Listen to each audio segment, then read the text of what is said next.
Hello friend, welcome back to Toyota Maintenance YouTube channel. You guys are already familiar from previous videos with this 2010 Toyota Prius. The owners of this vehicle live in the country, so you saw all these crazy videos about the rat and mice nests all over this vehicle in the past. And because they are driving every day on the gravel roads and the clearance on Priuses, it's pretty small, they decided to go for a lift kit. They asked me if I'm capable of installing it, so I looked it up. This company has a pretty cool webpage. It's called Prius Offroad. They are in California.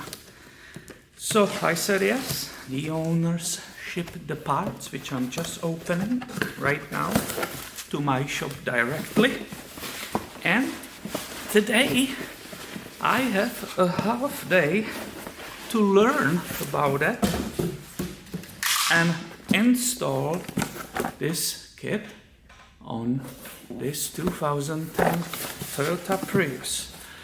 They have very detailed videos how to install it, so I'm not going to do that. I don't have a time for it.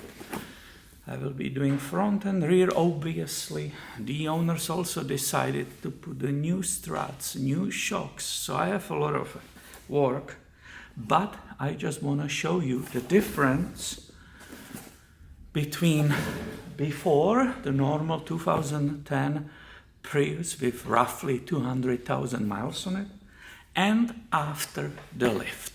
Also, a little bit step-by-step unboxing. So this is what I see when I open the box. There is a bunch of stickers. They're really good at the promoting themselves. There's absolutely no way. It's one of the nicest web pages I saw. And there are two products. This have to be the front. That's what I will be putting basically on top of the struts.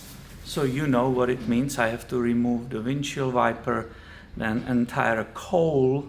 This is the generation which has all that extra work. So these will be the top strut spacers. And if I remember it correctly, this is the bottom of the springs in the back. However, the owner is deciding, I just text them about it, that they want to also replace the shocks.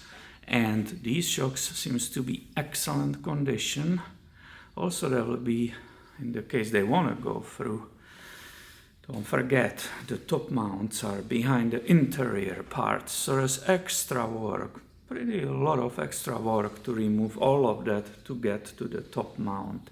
The bottom is easy to touch, so if you are doing only these spacers, that's very quick. But if you want to really replace the shock, that's completely different story. So let's go look, let's take some measurements of this Prius as it sits today, as it arrived. As I mentioned before, I never installed this for anybody, so I'm myself curious.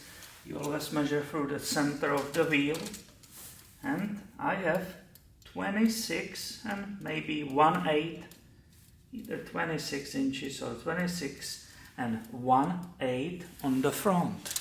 And how this stock looks in the rear, it's basically 26 and 7/8. Or almost, do I have it straight? Yeah, it's not 27, it's a 26 and 7/8. So wish me luck, and I'm going to start working on it. So driver side front strut removed. Here is ginormous emptiness from it. So far pretty straightforward work.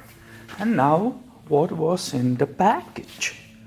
So, you remember, there was a brochure, and that brochure actually very nicely tells you the important stuff.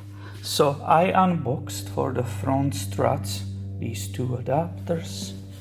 Maybe better view for you. G3, I will say generation 3. D as a driver, G3 passenger. I'm working on the driver's side, and my immediate question, what orientation it will go on top of that strut?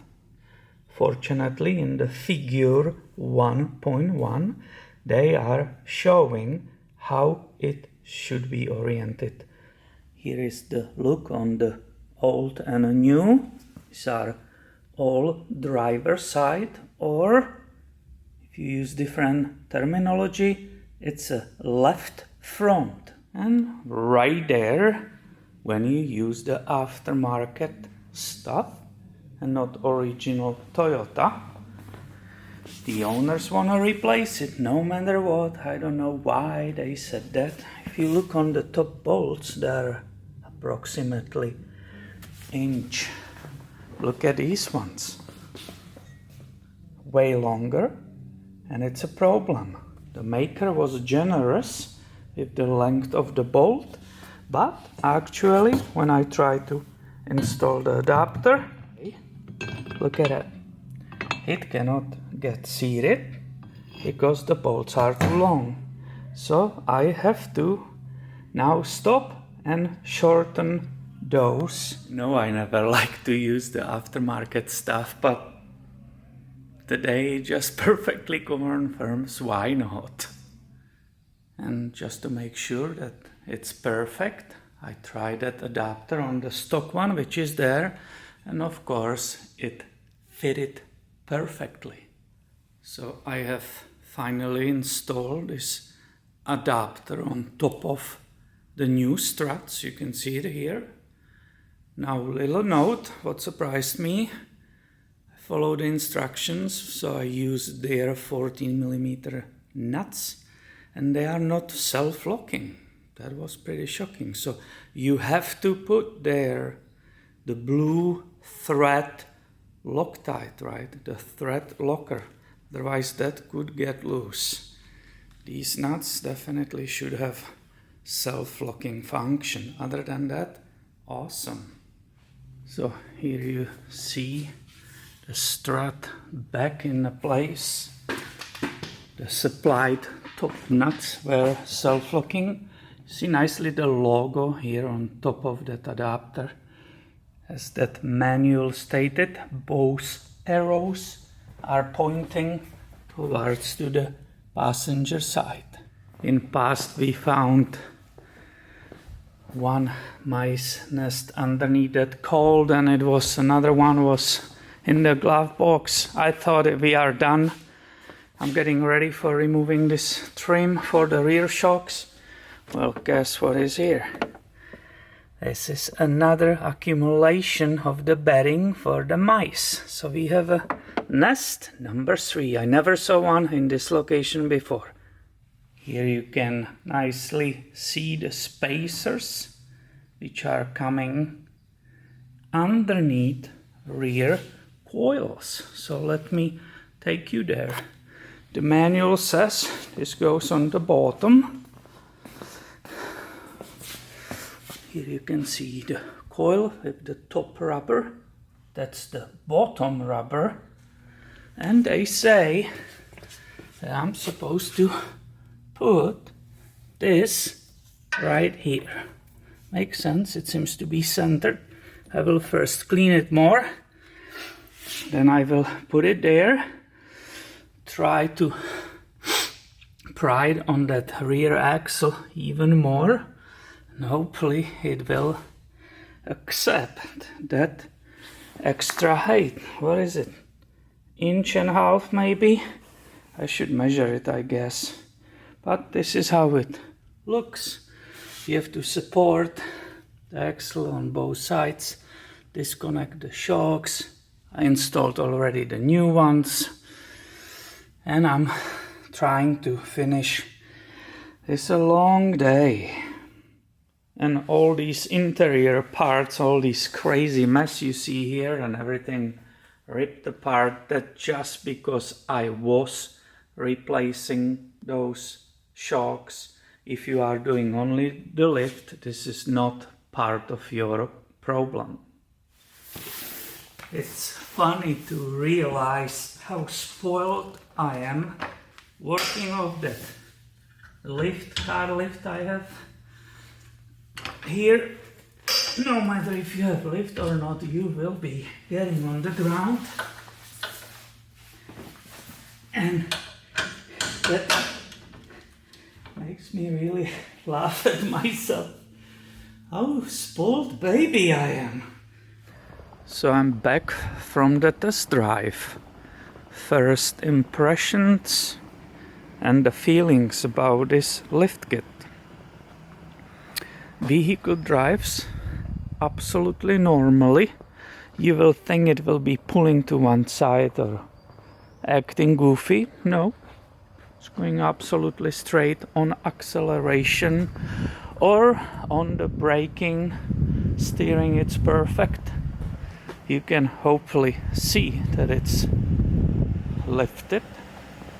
It's still on. I left it on. I just got back. Didn't measure anything yet on the bumpy test drive road, which is full of potholes and so on. And I love that because it shows me immediately some rattles on the vehicles and so on. This is very good. I'm impressed.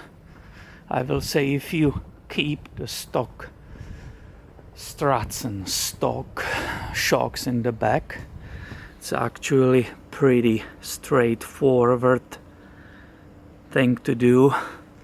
Of course, depends how many jack stands and jacks you have. If you have a good tools, that will always vary person by person. But so far, I will say, if I'm hybrid owner, the Prius, let's say this 2010 Prius, if I'm owner of that, and I ever go on any gravel roads which are around us here in the rural northern California, we have plenty everywhere, especially when you love outdoors. I will say this is a really great investment. Let's go measure the numbers. Now we are 27 and 5/8. I think it was 26.18. It's a 27 and 5/8. And here on the rear, that looks really different in my opinion. Again, through the center, it's a 28 and 3/8. Once again, yeah, 28 and 3/8. I hope you guys enjoyed this video, and make sure you are subscribed because I have way more coming your way soon. Thank you for watching and have a great day.